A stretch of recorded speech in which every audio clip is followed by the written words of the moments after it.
Welcome back, Jazz and Whips FPL Snip for week 2. This week, bit of a special guest, my boy Brett. Nice to top of the league, mate. Welcome to your first podcast. Thank you. Nice to have you on board, my friend. How are you, Whip?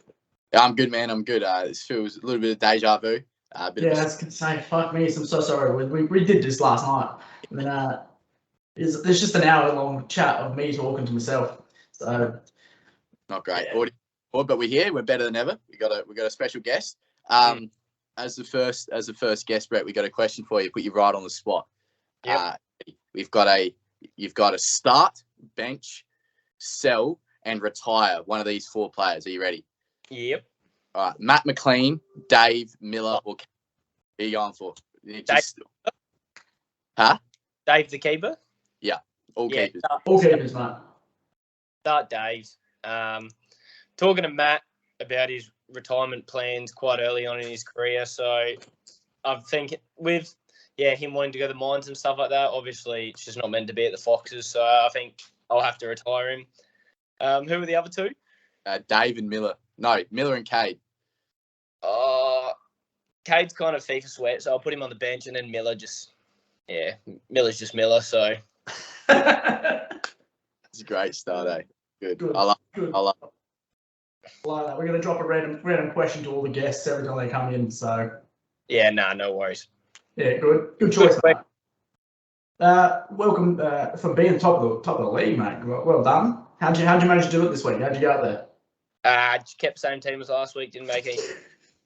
Made 0 changes and it worked. I've got his team up now. It's not the worst thing. The only L's really Cash, who's got a muscle injury, and Dallory plays for the worst team in the league. So that's the only real shockers you've had there. But other than that, it's a pretty solid fucking team, eh? Yeah, I was saving the double transfers to get them both out. So that's happened this week, but about that later. You're in the same boat as I did, mate. I held all transfers and I shot myself in the foot. So, fucking great work. All right. Well, we've got a topic this week. I think what are we starting with? So, this is heavily talked about in the FPL community. You know, as a professional FPL expert myself. So the big question is, who do we captain this week? Now, you got the obvious, you got the usuals in Salah and Haaland this year, but there's a lot of talk about Jesus. I mean, he just get 19 points, lazy 19, 2 goals, 2 assists. He should have probably had 7 goal contributions all up. But yeah, who are you going for this weekend, Chad? Who do you reckon? Well, I put my 4 in order, right? And I've got one at the end that is a bit of I wouldn't say outside shot. It's a clear and obvious FPL favourite, but in terms of the ranking. So I'm going to go probably Captain Haaland first choice. Second up, I'm actually going to go with Jesus, to be honest, man. Yeah, well. Over Salah. And then in 4th place, I'm actually thinking KDB. Good. That guy. I said it in the recording that we did go through last night. KDB, early prediction now. If he plays and Pep plays the same system that he's playing right now, KDB will go back-to-back in Player of the Year awards. It'll be his 3rd one. And I think, he's outstanding. He could be a good pickup for the rest of the season. We'll get to that a little bit later on. I like the idea of Haaland as the first choice. They got Newcastle. A lot of talk about Newcastle being the next Big 6 club. But I think City still rip them to shreds, really. So the battle of the oil money, the oil class. Battle of the Arabs. So, fucking hell. That 3rd choice. Do you reckon that's what you'll go for this weekend? You won't even back him. Won't back your boy against the worst team of the comp. Well, I spoke about it last night before the game, and I said if Liverpool don't perform against Crystal Palace, I'm worried for Manchester United. And that's essentially what we did. We spurned too many chances. Salah fucking burnt a fuck ton of chances. We cost ourselves the game, and now we're going to roll up against Man U, and I can see this being a fucking demolition job. The problem I see is no Núñez up front, with Firmino probably starting. Our midfield's weak, and our centre backs are low. I don't see it being as brutal as I think, and I'm just not backing him. I just don't trust him. But I say this every fucking time. Always captain Salah, because he's probably going to fucking score twice and assist something dumb, and he's going to get a shitload of points. So Yeah, I'm just not feeling it. I'm not confident on my boy. That's all. After watching him last night, man, or this morning, it fucking hurt my soul. They're very average for sure. Yeah. What do you think, bro? What do you reckon about Jota coming in for Nunez, or is he still injured? I think he's still injured for a couple more weeks. I think he's out. We're actually really low across our team, to be honest. So Got the start and didn't really do much. So yeah, if he's fit, maybe he comes in and plays. But if not, yeah, I'm probably backing Haaland. Just the easy, safe one. Yeah. Second option, yeah, would be Salah. United, so you might as well keep him down there. I think. Well, we had this chat last night about Jesus, and I was saying if you're finding yourself kind of bottom third of the table, he's not a half bad shout here. He's on form. They're killing it at the moment, and you chuck a captaincy on him, you could easily find yourself with a 30-point captain league. But you can also get fucked over by Haaland and Salah just absolutely tearing it up. So he backing Arsenal to be able to put out those performances every week though, because at the end of the day they are Arsenal. So that's we'll get onto transfers later on, but you're backing that forward line to carry them. They do have Bournemouth, so I think it's a great call. I'm a pretty big advocate for Salah captain, so I'm thinking live by the sword, die by the sword. I might back him again this week. I didn't back him this week. I chose Haaland, but it's just it's a good choice in the end. Yeah, well, I guess it would have been a good choice even if Salah scored a hat trick. If you're going to play FPL, you're going to get used to the fact that it sucks. And yeah, you're gonna captain someone one week and he'll do amazing, and then he won't do anything for 4 weeks, and that's just how it is. Yeah. All right. So I think we were what? 2 Salahs and a Haaland, or 2 Haalands and a Salah? Was that? Yeah. It'll come right down to the deadline. I'm between probably Salah and Jesus. I don't know if I'll captain Haaland this week. Yeah, right. You're actually not even thinking him at all. Is this a fake out though? Is this what you're doing? What? Not. Yeah, you're like, I'm not going to captain Haaland at all, and then fucking next minute triple captain. Well, look, I think I'm either going to just play it safe and go Salah, or just go balls to the walls and back Jesus to pull out another great performance. So that's where I'm at the moment. Yeah. All right. What we got next topic then? So let's look at transfers. I reckon that's where we head to. Obviously, a pretty big week for FPL. I think it's a lot of things have changed. Me personally, a lot of the work that I've been doing muddling around my team before the Liverpool game and last week was an attempt to get Nunez in after his performance when he come off the bench. Now he's gone and got red carded, so that throws a real spanner in the works. What are your thoughts on that one? Yeah. So I think we were thinking a bit of a sell, avoid, buy kind of format, weren't we? Yeah. Yeah. Look, if you're talking sells straight out of the gates, fucking anybody from Manchester United, get them out. Anybody from Aston Villa, straight out of that fucking team. Pretty much anyone from Leicester City, other than Maddison, out of that fucking team, and obviously Nunez. So, look, I'm going to throw one out there though, a bit of a weird one. What about Trent? We sell Trent as a sell. Yeah. You reckon? I just don't. I'm not trusting the back line at the moment, and I don't think it's working at the moment. I think for the next couple of weeks, he's actually going to cost you a lot of money and be a bit of a liability back then. If you can shift the Trent out, play with a back 3, and this is kind of formatting your back line, because the meta was a back 5. Dropping a Trent, saving a bit of money, playing a back 4, and moving that money into the midfielder and bringing in a KDB. It's a double transfer. Like, you'll have to move out a couple of assets, but you'll be able to free up a bit of money. I don't know about you, Brett, but I'm not completely convinced by that. You watch the highlights. Like, Liverpool didn't play great, but bro, the balls that Arnold is playing, if Salah could put them away, like we talk about on another day, like that's kind of the phrase that we use. On another day, Salah scores 3 and Trent gets 2 assists, and we don't even think about coming close to this conversation. I think, look, I think it's not a bad shout. He chews up a lot of cash at 7.5, but his underlying stats don't lie. I think I'm going to back him personally for a couple more weeks. I don't hate the decision. What do you reckon, Brett?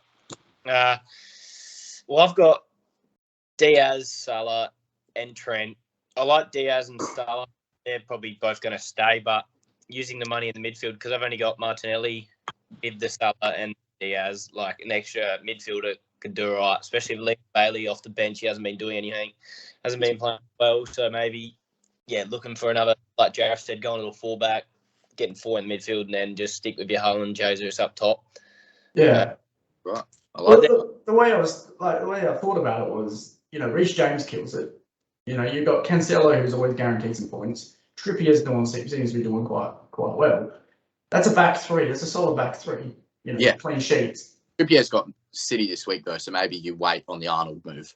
Maybe give him this week, but I don't know. I was just thinking it was a weird call leaning into, and this is kind of where I go back to my captain call of KDB. Is like I can't physically get him in there because my money's kind of like tied up. Yeah. Especially across that back, so I have to move some valuable asset, and he's the one that's costing me a shitload of money, not doing anything in the team at the moment. And I still see Liverpool conceding, and probably concede against Man U, to be honest. And if he's not on the end of some score or an assist, then what's the point? I might as well fuck him off for a few weeks until we fix our shit and get everything back. And honestly, if he does fuck us around, he'll probably take a price drop. So he's going to go from 7.5 down to 7.4, maybe even 7.3, depending on how bad things go. It's a risky call. I think Trent was probably the only player that went from game week 1 to 38 in my team last week, and I think that's probably the same for a lot of people. Yeah. It's one that could pay off, to be honest. You've got your Cancelo, your James, and I've got Trippier as well. I've got that 3. I think this, in my opinion, the player. What are you doing? Also, add any other options instead of Trippier, people, because Newcastle, they play Manchester, then they play Wolves, they play Liverpool, Crystal Palace, West Ham, and Bournemouth. Like, all those games, they're probably more than likely, I'd probably say there's 4 out of the 6 games where they could potentially concede a goal. So, with that attacking return he brings, with set pieces and free kicks and stuff like that, if you take the gamble and it pays off, well, you get that attacking return, but then you don't get the clean sheet bonus. I think, that is a great call. It's like Newcastle still probably aren't where they want to be in terms of solidity to not concede stupid goals. I think obviously they got City and Liverpool in the next 3, so bringing in Trippier now could be, if you have him already, I wouldn't be moving him anywhere. I've got him. I'm not touching him. I'm just going to rotate him out, which brings me to what I was just going to say then. A must-have, in my opinion, is Nico Williams. He's not only is an enabler at 4. His price is 4 mil at the moment. He's gonna rise soon, I think. For Forest, he's definitely a creative outlet. They play that back 3 or 5, and he bombs on a lot, and he's getting those clean sheet bonuses. For 4 mil, he's someone you can rotate with Trippier. So this week, I'm going to pick Williams against Everton, and then bring back Trippier next week. So I think to answer your question, Brett, I think yes. If you want to bring Trippier in, I wouldn't be doing so unless you had someone like Nico Williams who rotates with him well. Yeah.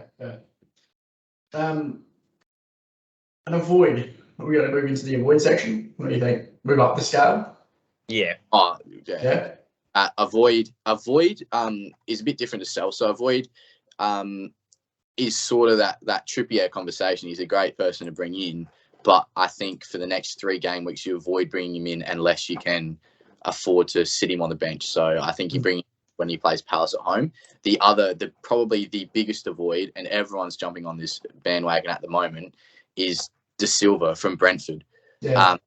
He scored 2 very lucky goals. His creative chances are low. His shots in dangerous areas are low. He's just got 2 lucky goals. But then again, he's 4.6 mil. So if you want to get rid of Bailey and also get that bit of cash in your pocket, he's not a bad option. But for me, he's an avoid. Well, when I was talking about fucking around with my team, and I had a quick look at it kind of over yesterday and today. It was him and Tony that I was like clicking on. I'm like, oh yeah, these 2 have scored points, but it's fucking Brentford. Like, I'm looking at them, I'm like, I'm not getting baited by these 2 dickheads. Like, no, my luck, I'll bring them in, and then they'll fall apart, and fucking both of them will be injured, and I'll be stuck with these 2 retards in my team for fucking 6 weeks till I can move them out. So 100%, yeah, avoid De Silva. And I'd put even on that as well, if you're trying to move for a striker, avoid Tony as well. I'd probably add to that, avoid maybe Leeds players. Leeds, yeah. with Bamford being injured and stuff like that, like Rodrigo's probably their only shout, but like defensively, they weren't really strong at all last season. They haven't really brought in anyone. Oh, they've made a couple signings, but you know what I mean? Like, kind of hard to say. But if anyone, Rodrigo's the go, but again, I wouldn't be moving assets to bring him in. Yeah, look, he's if just. you want to make a punt, you could go Everton players if we're still talking about punts. The only reason I'm saying that is these guys are getting fucking relegated, man. Is because they have Anthony Gordon and Damari Gray both on 5.5 each. If you got a Anthony Gordon's a Man U player by next week. Yeah, no, he's Hope not. Yeah. Anthony Gordon plays straight up the middle. They play those three wingers, so there's rotation for them to go back out in the wing, or the other wingers come up through the centre. So for 5.5, if you got a Neto and he hasn't done anything, maybe look to bring them in, because their next three fixtures are Nottingham Forest, Brentford, and Leeds, which, you know, could all return some points there. But then you're gonna have to get them straight back out because they got Liverpool, Arsenal, and West Ham after that. So I think that's. If you're going for punts to get up the ladder, I think that's actually a really good call. I know they are relegation battling team, but if you look at Pookie, the guys who backed Pookie for periods throughout the year last year definitely cashed in on some points. I wasn't going to bring this up till the end or try to get away with not saying it, but Rodrigo is someone that I'm really looking to shape and get in. I've got that extra mil in the bank. He's gone up to 6.1 from 6 now. I think I was going to have him in for my team from the start, but he's going to be Leeds' main man. He's already got 22 points to his name. I think he's a great shout for a differential player for that midfield. I'll throw in another controversial one. So I was controversial with Trent selling him on a plan. I'll tell you, avoid Son. Yeah. Avoid Son, I say. Kulusevski's probably the only one, just because he's a bit cheaper. You can back him. Yeah, because you still got that freedom. He's not a premium compared to Son and Kane. So yeah, with Kulusevski, you already see he's been applying assists and stuff throughout the first fixtures. So yeah, he's a better shout than those two. Definitely avoid them. I just see Spurs being a bit still unpredictable. Like they're good, but I don't know where their points are coming from. Like you can point to 4 or 5 different guys that are scoring, and like you did round one, you had Kane, you swapped him out, and then Kane scored. Like it's that problem, Man City problem, I think. It's like where you don't know which one of these fucking idiots is going to score your points, but someone fucking will. Yeah. And you'll always have the wrong one. And I think Kane and Son is too expensive to go in. If you're trying to get in Son, you might as well go in and get KDB in. Like, he will score your points. So I think he was such a good asset last year because he started at like 10 mil and peaked at 11 point something. So he was like... marginally cheaper than the likes of Kane, but he was a lot cheaper than Salah and KDB and Bruno Fernandes and Ronaldo. So he was a good option because he's always scoring points. But now he's at 12 mil. He's playing in a system where he's got Richarlison and Kulusevski now. So it's not just him and Kane. I mean, Lucas Moura obviously was there last year, but Lucas Moura was the third. He was just the third. But now it's not just Kane and Son. It's Kane, Son, and Son. Does that make sense? So Moura was more of a supporting role, but now Tottenham's forward line is Kane, Son, and someone else who's got that big effect. So I think stay away from. So I think you said you went what? Eric Dyer, is that what you said, Brett? Yeah. Well, we won't get to that just yet, but we'll bring it up then. That's a roaster we'll bring up next week when it fucking backfires on you. Nah, I'll be at the top of the table still. But we put big tables. You says Corey Powell last week. But yeah, I did bring in Eric Dyer. Look, I had Cash injured, and bringing up Tottenham's fixtures right now, they look pretty good. They've got Wolves, Nottingham Forest, West Ham, Fulham. They've obviously just got City and Leicester, but Leicester, they're not really that team they used to be at the start of this season. It's hard to say what it's going to end up like, but judging from that, yeah. Do we shift up to the must-haves then, like the must-haves? Yeah, give us your must-haves, Brett. They can just be from your team and in your opinion, or do you just as FPL on a whole? Yeah, like your clear and obvious must-haves. I'd probably say Chelsea defenders. Yeah, at least one of them. I'd like, even with Koulibaly scoring. I was going to say Koulibaly or James, Yeah, I'd go James, but just for that turn, because he's He's like a Trent. You saw like the balls he was producing, the goal he scored. He's just got that more goal and assist threat than what Koulibaly has. If you're looking for just clean sheets, well, you might as well just pick any of them. It doesn't really matter as long as they get it. But yeah, I'd say Chelsea defenders, even City defenders with their fixtures coming up. Still, they've still got a pretty good run left. So it's like 6 more weeks until they play a challenging team. So they must have. Yeah. Yeah, like obviously the big three is Salah, Haaland, Jesus. I think if you don't have those three in your team, you're playing a very risky gamble game. I think I seen the stat is like the ownership of those 3 players in teams is like 60%. Like stupid numbers to have those 3 players in there. And if you are one of those people that have one of them missing, and then that's the guy that fires for the week, you've taken a massive hit when 60% of the league is already collecting those points, So I know it's hard to fit anything around those 3. You almost put yourself into like the same, almost similar cookie cutter kind of team. But I think those 3 are must-haves for this next, at least the next 3 weeks anyway. A bit of a shout here, and I don't know how you feel about it, but are we putting Martinelli in this discussion? He's had another price range from 6.1 to 6.2. I've actually brought him in. I'm backing a triple Arsenal attack for the next 3 games. Well, to be honest, their next challenging game, I'm not even considering United a challenging game anymore. So you've got game week 9 against Tottenham is their first really challenging game. They've got Bournemouth, Fulham, Villa, United, Everton, Brentford, and then Tottenham. So they got another 6 game weeks where they should be able to build points. Martinelli at 6.2 is here must-have over someone like a Mount or Saka, Kulusevski, the 8 million, Luis Diaz, those 8 million midfielders. Oh, I didn't even bring that up, man. I completely forgot. I fucking put exclamation points and shit next to it, and I forgot it. Are you just bringing in? Well, we can segue into that. Are you just bringing in Martinelli rather than those 8 million midfielders? Well, yeah, I would have bought. This is my problem. I had Martinelli in my team from the start, and I picked Sancho, and then I was like, fucking great call. He played shit the first game. I'll give him another week. I won't move out Martinelli. He scores points, and Sancho does nothing again. So I'll put my money here. Don't bring in Martinelli, because I'm going to bring him in, which is a guarantee that he's going to do fuck all. So that's how it works. Don't bring him in either because, like with those players of Mount and like Luis Diaz and stuff like that, like they're starters every week, and especially if you look at the way Chelsea are lining up with Mount out in the wing and they're playing at the front 3 with Havertz. I don't know who their left wing is, but yeah, Havertz, Mount, and then who? Sterling. Yeah, Sterling. There's a lot of there's a lot of turn there. And with Mount, he's got that set piece quality. I think he can assist and stuff like that. I think he's actually not a bad shout to bring in. Say Sterling too, but because Sterling's that bit more, he's about 10. Yeah. So go for a Havertz or a Mount because I think there's plenty of goals in that Chelsea's forward line. They just got to find them. I actually highlighted Luis Diaz as an avoid. Really?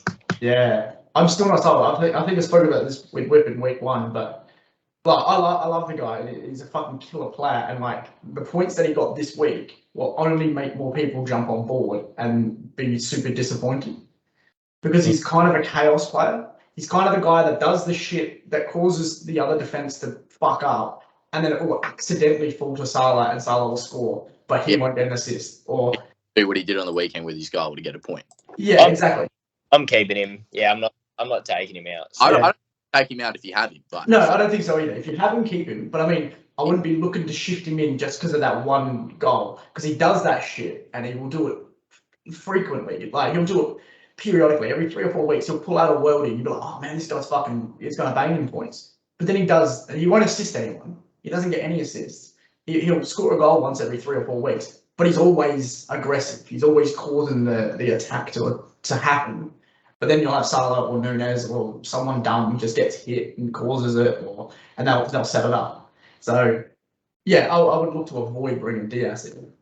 I think what about Saka? So at the start of the season, because I picked Rashford over Martinelli, just like you picked Sancho over. It's your fault, man. You fucking hyped up Man U like, oh, they'll be all right. No, I listened to you. That's shit. Why do you think I picked Rashford? Because he's 6.5, not 7.5, and you're the idiot that went with the 7.5 option. And wanker team. But I've got Saka, and I want to try to move him to get a little bit more diversity in the team, so I don't have 3 City, 3 Arsenal, 3 Liverpool players. But I think I've got to keep Saka in until at least he gets through these next 3 games. I think there's a lot of points there for Arsenal, but I know I'm backtracking on a point here, but I think bringing it back to Martinelli, I think he's a must-have, even if he doesn't fire, because it's FPL. They're not going to get points for you every week. But I think at the moment, Saka or Martinelli, I think you've got to have one of them in there with Jesus. I think it's got to be Martinelli. And if you're going to get Jesus, if you actually have to get Jesus, if you don't have him in your team already, number one, what are you doing? Number two, hurry up, because he's going to skyrocket in price. Yeah. And number I think the only I'm almost sold guaranteed that Martinelli's coming in on my team. The only way he doesn't come in is if I rebuild a bit around KDB.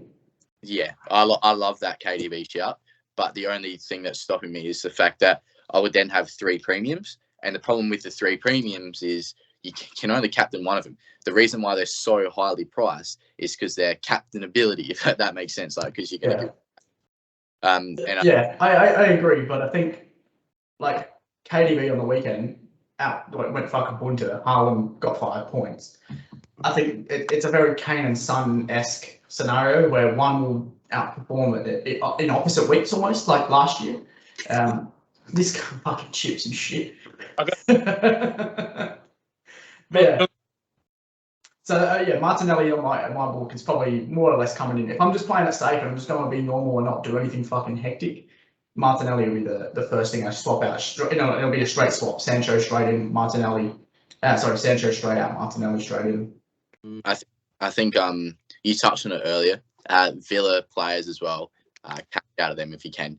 The only one that I say 50 is Leon Bailey, and that's because he only costs 5 mil. So to actually do something that's substantial with that transfer will be a lot. Just messing around. Yeah. Does that, because you're going to have to make a double transfer for that to be worth it. Mm. What about West Ham players? What are our thoughts there? Ooh. Reece Cole, you're in trouble, champ. Yeah. What do you think though? Like who? Scamacca? Like nah. He hasn't started yet. Yeah. I think he will. I honestly reckon they should play Antonio and Scamacca up top together. Yeah, I agree. But Buendia and Lanzini and players like that not really bringing it. Like Ben Rama had a pretty good game. I'll say he's one. But Jared Bowen, far out. Yeah, Jared low start, but he's been more missing the MH370, mate. He's just done nothing. I still think he'll get up there. As soon as he gets one, I think he'll get going. But then again, he's 8 mil, so no one's going to. Keep in mind though, West Ham have qualifiers for European competitions this week. Yeah. So that's going to throw some spanners in the works for Man U, for West Ham. I think Wolves. Who was the other team? Was it Wolves or Leicester? It's not Leicester. Leicester have no European football. So it must be Wolves or something. Yeah. But yeah, there's a few. I think this is probably a good point to lead into the wild card question. Oh, just first of all, Jackson Dunning, what are you doing, bro? Dude, we ripped into him a fair bit last night in our first take of this, and we were looking at Jackson's team and we're saying, wow, he needs a wild card to fix this. Please sort it out. Just to check the fact that is his wild card team. So, let me take the reins here. Learn from this. Do not fully submit your wild card team until you've asked someone else. All right, because I'm sorry, Jacko, but it's unless you pop up. You got 55 points. It's above the average. Don't get me wrong. That's fine, but it's just some of your selections. It's very questionable. Sorry to add, but like really? Huh? What did you say? Sorry. Jorginho, yeah. Look, it's also another lesson. Do not back your selections on who got the most points last week. Unless they're doing it on a consistent basis, guys like Jorginho will blank for 18 weeks and then will score 2 penalties in a game, and there'll be 300,000 million trillion quadrillion people bringing him in. That escalated quick. Just don't. Fucking old population. Game The week 2 world just brought him in. I don't know if you watched the podcast last week, and it may be our fault because we said, Jacko, are you sure you're not using your draft team for the FPL? This is the wrong competition, mate. So you may have wildcarded because of that. You fucking hit the panic button as well. When it comes to wildcard, unless your team is that shocking, like you truly believe it's disgusting, wait to use your wildcard until game week 8 through to 10 because we get 2 wildcards a season. So we get one then, and we get one after game week 18. But I would disagree on that. Game week 16 to 17, there's a 7-week gap because of the World Cup. You get unlimited transfers in, so it's like the start of the season. So just hold. I mean, wait until at least game week 6 to use your wild card. I'm aiming for game week 8 onwards, but you've got so many chances to change your teams. Don't do it now. Just ride it out. See, I've gone game week 5. Taking hit. One.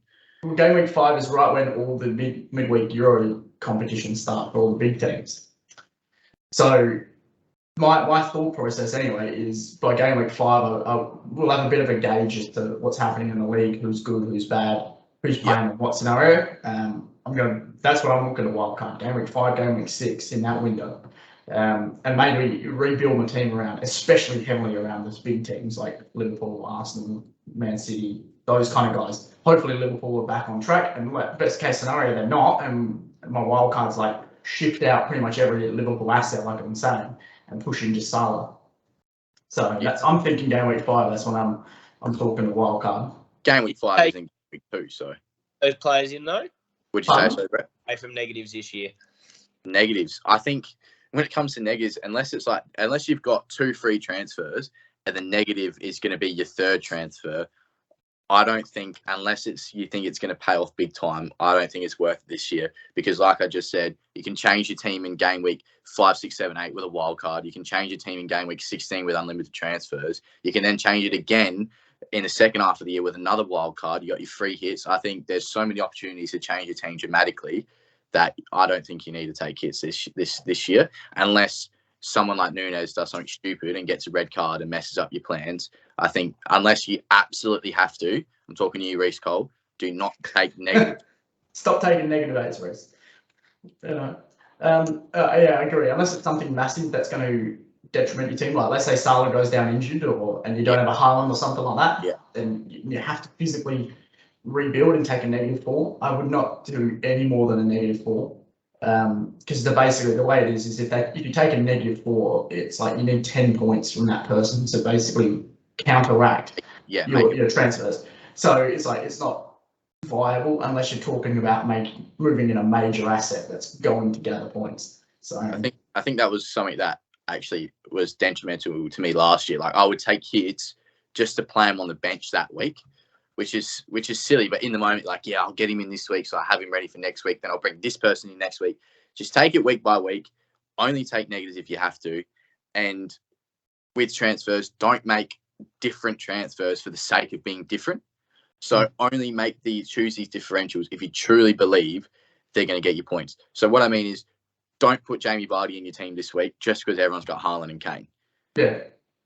Don't captain Maddison this week because everyone's captaining Haaland, Jesus, and Salah. It's not such a bad thing to follow the crowd. Only do differential things if you think it's actually like plausible. Pay off. Yeah, if that makes sense to you guys. Yeah. Alrighty. Yeah. Oh mate, it's half a packet deep in the chips. I love it, man. I love it. Alrighty, we'll move on to the final stage of the podcast. I think we covered that very well. Hopefully, a lot of people can take some advice about that, for who to bring in and anything like that. Alrighty, Brett, we'll go with you first. So on here, I don't know if you watched it. I think you did watch the one last week. We do a FPL Manager of the Week from the league. The flop of the week, if you have one. If you don't, that's fine. And just someone you think we should watch out for in the upcoming weeks. Look, I don't have fantasy up on my computer, so I'm just going from common knowledge today. I'm going to say Blake, player of the week for me. Look, Bit of Blake love. He's in second place. He's looking well. 2 solid scores. It wasn't as though he had a shit week last week and pulled it up this week. They were both consistent scores. So Yeah, he's player of the week for me. Obviously, shitter for the week. It's got to be Jacko. Look, I'm sorry I didn't actually have a look at the ladder. You might have moved up, you might have moved down, but just the way the boys are talking about you, I just got to put you in the bin. And then what was the other one? Who Up and just a comer. match to watch? Like who should we be watching out for? Look, I reckon Jacob Power's going to pull something out of his ass. I like that. He's actually asking Jareth for help too. Yeah. He's a footballing head, so he knows what's up. He's just got to get a couple more solid scores on the board, push up the table, and I reckon he can cause some problems. I like that. I'll jump in with mine next. My last week's one to watch was Reece Cole. I still think he's got it in him, but I'm actually for this week. My ones to watch for the upcoming week is Zachary McKinnon. 78 points this week. That's incredible. He was our flop of the week last week. He triple captained Harry Kane. Stupid decision. But he's backed his boy Kane again. He's got points from him, Jesus, Diaz, Salah. He's got James in there. Look, this team is so solid. I would not change a thing. You can look to bring out Neto. You've got you've got changes you can make, but I really watch out for this guy. My manager of the week is Mark Mazura. I just think he's building a fantastic team there. He's a staple of our FPL league. He's a staple of our FPL league, and he loves it. This bloke, he gets around it, and he's had a solid week. 72 points. His team's really solid. He's gone for Lloris. The only thing I'm a bit about is that he's dumped $5.5 million into Lloris, which look not the best call, but he's backed his boy Lingard. He's backed his boy Martinelli. So my flop of the week. Look, it was going to be Jacko, but I might change it to be someone different, just so obviously we got Keely down the bottom. She's got 46 points. Last night when we checked, she got 23. So I take my comments back. She's had a come from behind sort of week. She's come from behind, still below average week. Okay, no, it's not. She's doubled her points overnight, mate. So it's not as bad. Also, shout out to Kyan, who's 74, his first week in the league. Look, my stinker of the week. I don't know if I really have one, to be honest. I think everyone probably will.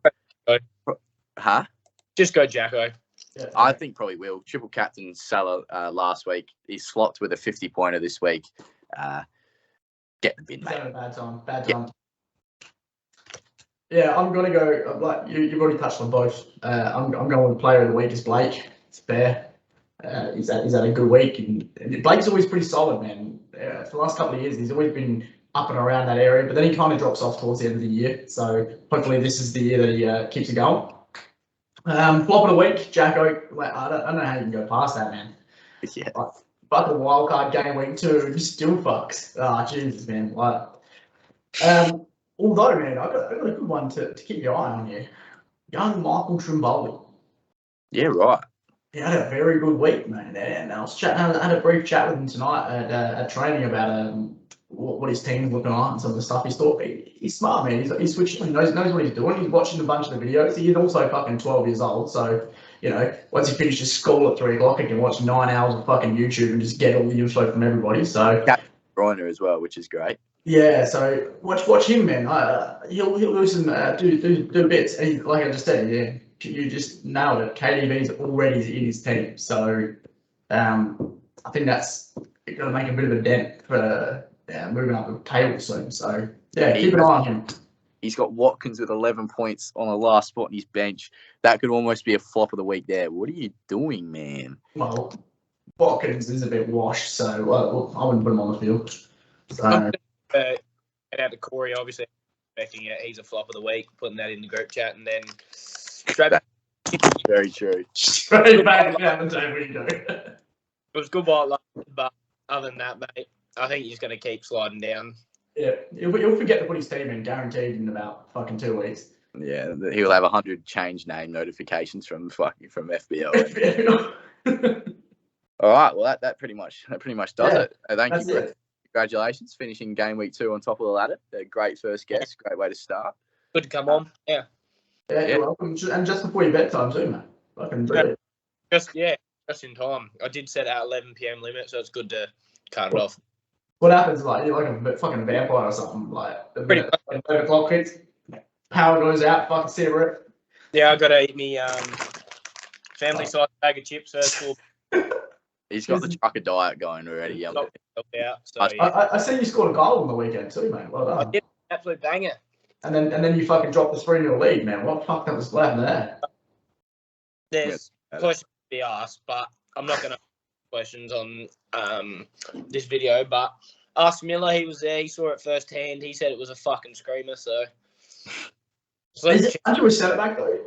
yeah, it was a Yeah. screamer. So your job is to keep the ball out of the net, but you let 3 of them in. It wasn't, but That's right. Well done, mate. We'll see you at the Foxes next year, I think. Yeah, let's wrap it up. not gonna That's happen. it. Not gonna happen. This guy. All right. Now, good chat, boys. Hopefully, I'll get on to cutting this up and putting it up tonight. So, hopefully, it's up before anybody makes some fucking rash decisions through the week. So please hold on. I might just put in the chat. Don't do anything until you watch the video. Yeah. And then that'll mean Corey won't do anything for 4 weeks. So Yeah. Hopefully we'll have a solid week on the track again, get good results in there, hoping everyone actually gets good results, makes it a bit more tight. League's in the moment tight, so let's keep it that way. makes it fun, especially when people like a good third of the table doesn't stop playing and then fall away. So yeah, exactly. So everyone keep up, get on the track, and yeah, get working hard on your teams. I love it. I love it. Love it, boys. Chat. I'll get all this put together, and we'll talk again soon. Yeah, we'll have another special guest next week as well, so that's something to look forward to. Yeah, keep changing it up. I like it. Yeah, it's good. It's good. All right. Great, See you, lads. boys. No worries, lads. Cheers. Peace. Ciao.